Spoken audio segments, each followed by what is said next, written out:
இயேசுவுக்கே புகழ். இன்று நம்மை நாமே அர்ப்பணித்து ஜெபிப்போமா?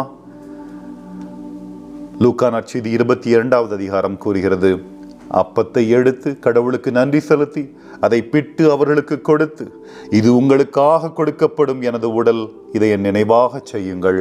கிண்ணத்தை எடுத்து, இந்த கிண்ணம் உங்களுக்காக சிந்தப்படுகிற எனது இரத்தத்தால் நிலைப்படுத்தப்படும் புதிய உடன்படிக்கை என்றார் கூறியது இயேசு. அந்த புதிய உடன்படிக்கை நினைத்து நாம் தியானிப்போம். அவருடைய இறை அன்பு நம்மோடு கூட இருக்கட்டும். இயேசுவின் அன்பை மறந்திடுவாயோ, மறந்திடுவாயோ, மனித பண்பிருந்தால் இயேசுவின் அன்பை.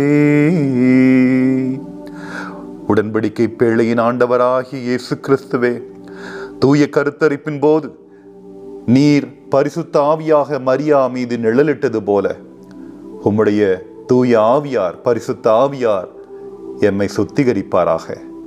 அதன் மூலம் சிலுவையில் வெளிப்படுத்தப்பட்ட அன்பு மற்றும் கருணையின் செயல்கள் வழியாக காட்டப்படும் உம்முடைய தூய பிரசன்னமாகிய புதிய உடன்படிக்கையை தாங்குவதற்கு போதுமான தூய்மையான கூடாரமாகவும் பேழையாகவும் நாங்களும் இருப்போமாக. ஆண்டவரே, நீர் எங்களுக்கு ஒப்படைத்த எங்களின் தனித்துவமான வழிகளில் ஒவ்வொரு நாளும் உமக்கு உண்மையான அர்ப்பணிப்புடன் பற்றுறுதியுடனும் நாங்கள் எங்கள் வாழ்க்கையை வாழ முயற்சிக்கும் போதெல்லாம் எங்கள் கூடவே இருந்து நீர் வழி நடத்தும் சுவாமி.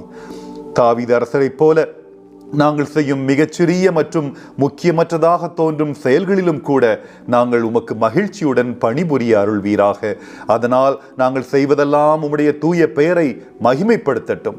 அனைத்து மத, ஜாதி மற்றும் மொழி எல்லைகளுக்கு அப்பாற்பட்டு எங்கள் சகோதர சகோதரிகள் அனைவருக்கும் இடையே கிறிஸ்துவின் சகோதரத்துவத்தை நாங்கள் கொண்டாடுவோமாக. மேலும் அன்பு, சேவை, மன்னிப்பு மற்றும் ஒருவருக்கொருவர் வாழ்வின் சுமைகளை சுமந்து நடக்கும் வழியாகிய உம்முடைய உயிருள்ள நற்செய்தியை எங்கள் வாழ்வின் அனைத்து நிலைகளிலும் பின்பற்றுவோமாக. ஆண்டவரே, விசுவாசத்திலும் வாழ்விலும் எங்களை சுற்றியுள்ள அனைவருக்கும் ஒரு நல்ல முன்மாதிரியாக, உத்வேகம் அளிப்பவர்களாகவும் இருக்க எங்களை ஆசீர்வதியும் சுவாமி.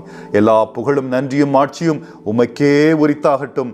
என்றென்றைக்கும் வாழ்பவரும் ஆளுகை செய்பவருமான இயேசு கிறிஸ்துவின் மகிமைமிக்க பெயரால் மன்றாடுகிறோம்.